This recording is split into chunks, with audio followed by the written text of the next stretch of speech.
All right, it's iOS 13 time for everybody. If you'd like to see what's new in iOS 13 in this two-part series of what's new in iOS 13, the first part will cover the accessibility new features, and the second part would be all the mainstream and other new features you can find within iOS 13. So let's get this show on the road.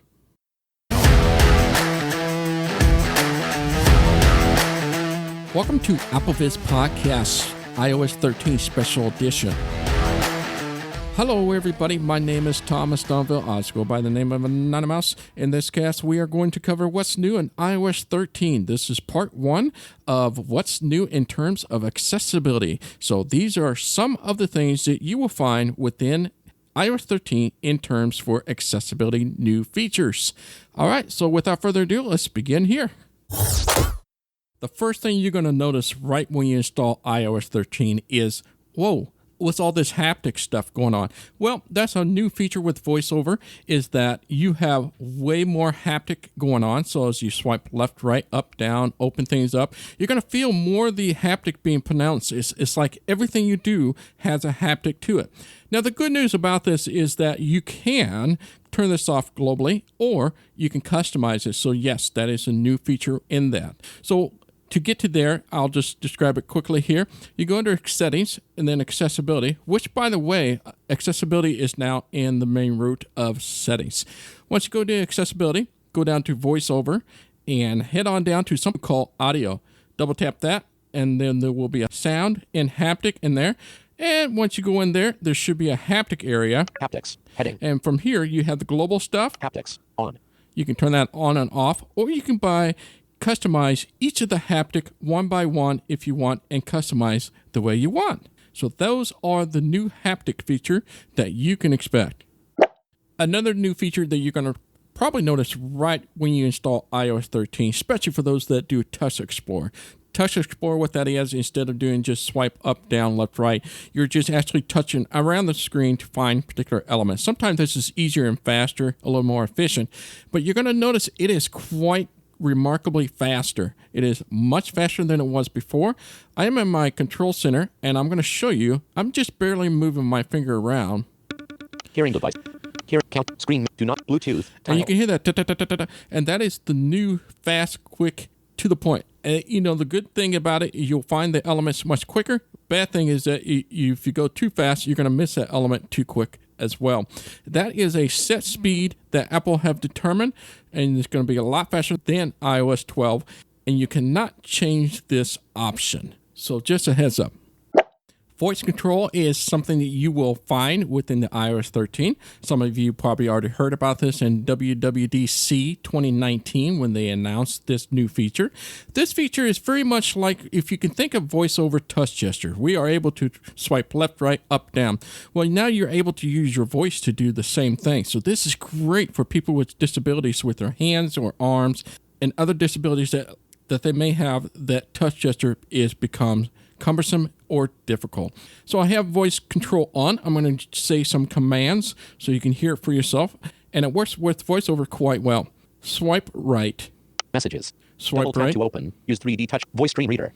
Double tap to open. Use 3D touch to show home screen actions. Open app switcher. App switcher.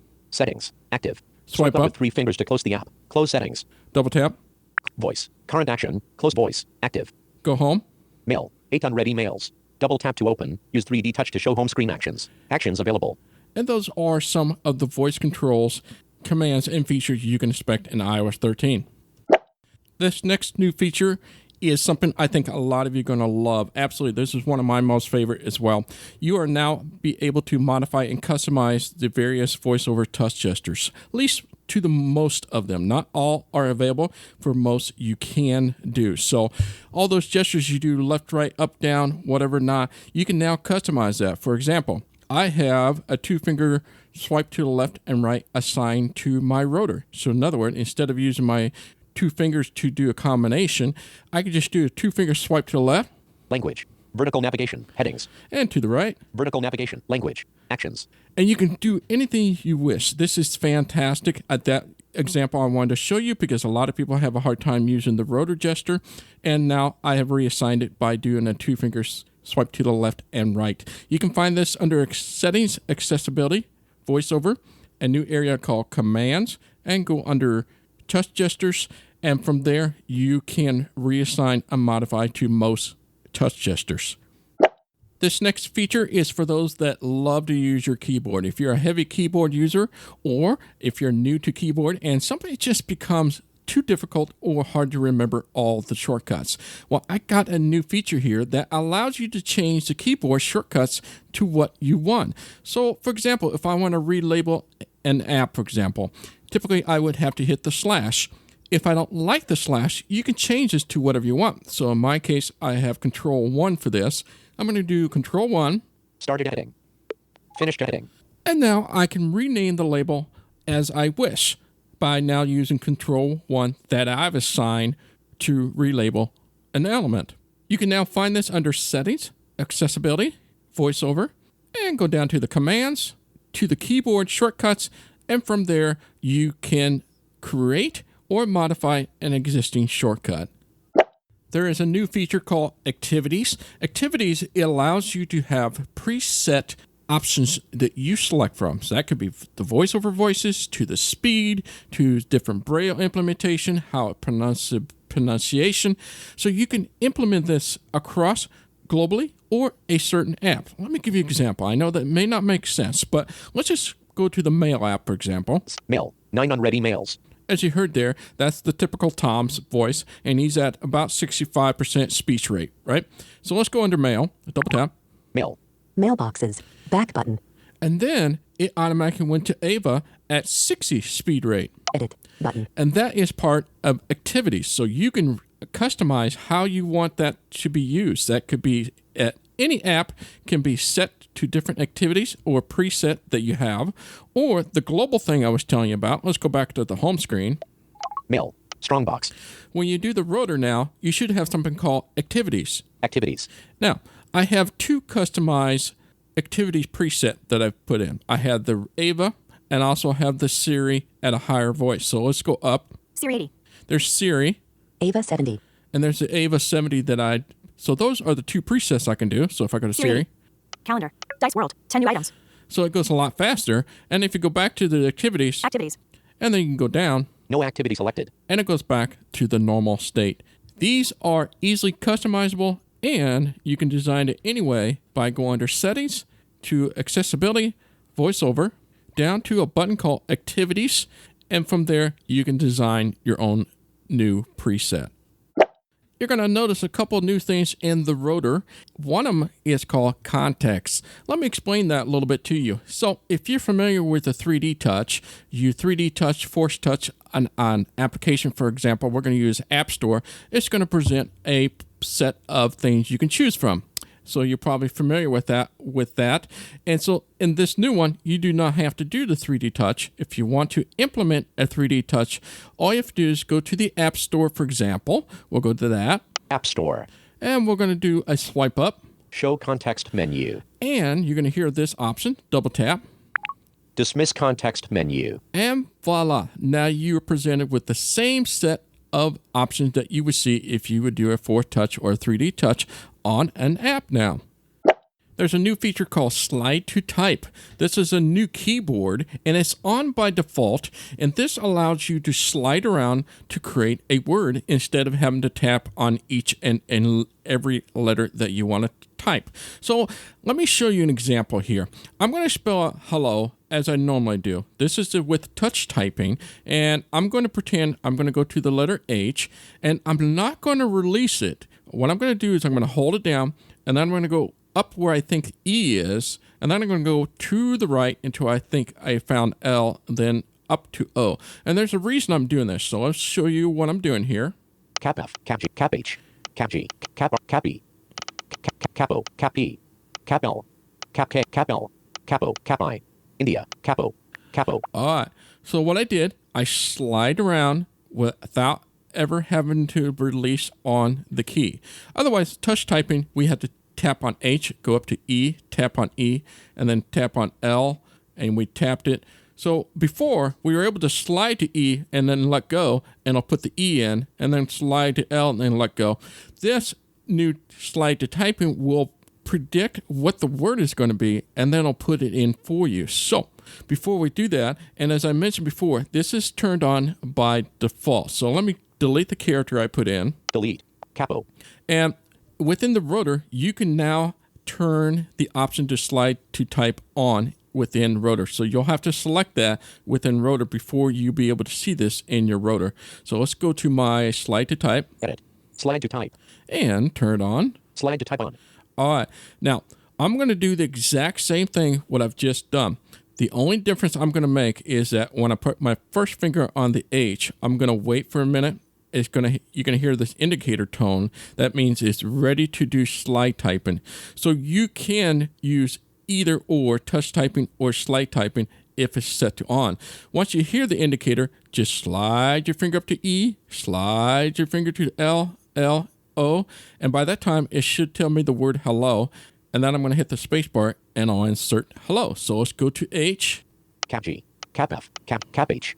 Hotel. Key. Keyed. Heel. Hello. There we go. Space. Hello. And then I'll put hello.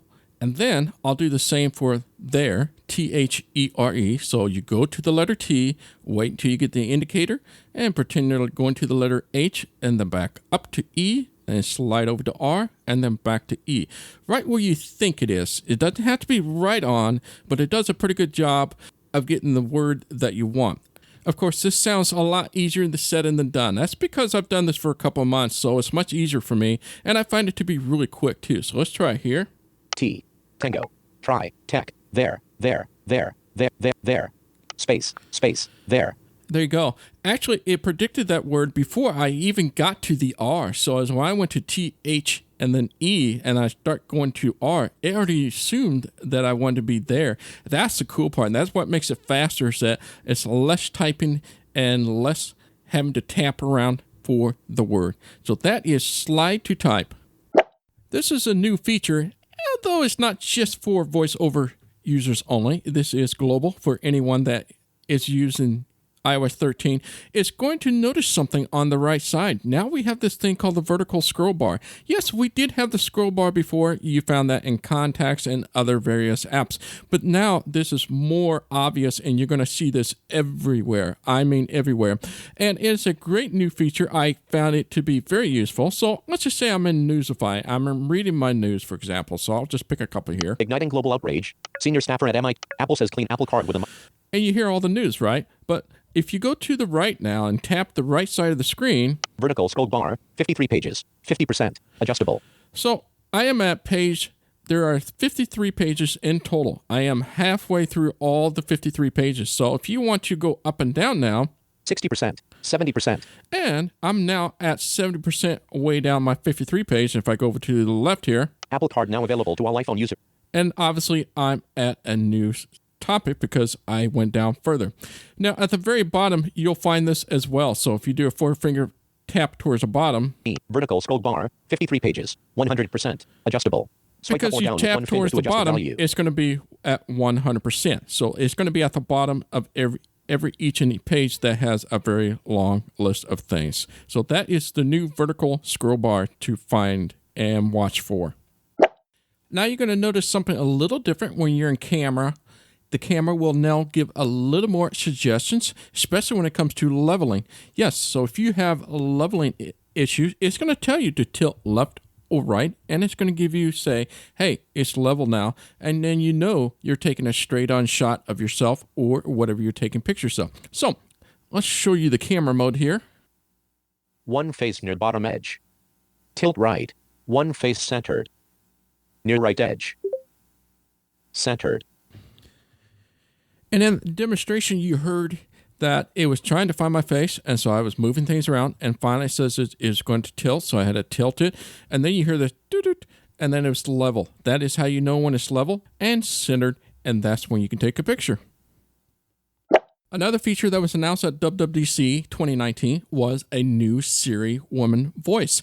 You probably heard that the voice sounds different and better in some ways. I'm going to show you an example. I'm in message here. I'm going to use something with the punctuation so you can hear her inflection, okay? Here we go. Hello, question mark. Are you there? Question mark. How are you? Question mark. I'm doing fine! Exclamation mark. Hello. Are you there? How are you? I'm doing fine. And as you can hear, that new voice is quite a bit of difference. And yes, you can use that as a voiceover voice. So to the home screen here. Show context menu. Edit mode. Home. Mail. 9 unread emails. Newsify. 315 new item. Mail. 9 unread emails. Messages. Voice stream. Bard mobile. Newsify. Smart news. Recent. As you can hear, that is the new Siri female voice. However, I will tell you to those out there, this is a US voice only, and it does not affect male, only for the female, and is not available to any other countries at this time. And so with that, those are some of the features that we wanted to present to you. Obviously, as you explore on your own throughout iOS 13, you're going to find many more features that we did not cover in this cast. Now, as always, please do share other tips and features that you found that other people might be interested in. Just come to applevis.com, find a particular blog or this particular podcast, and put down some of the suggestions and features that you liked about iOS 13 that others can read. All right, well, that's going to do. Until next time, goodbye.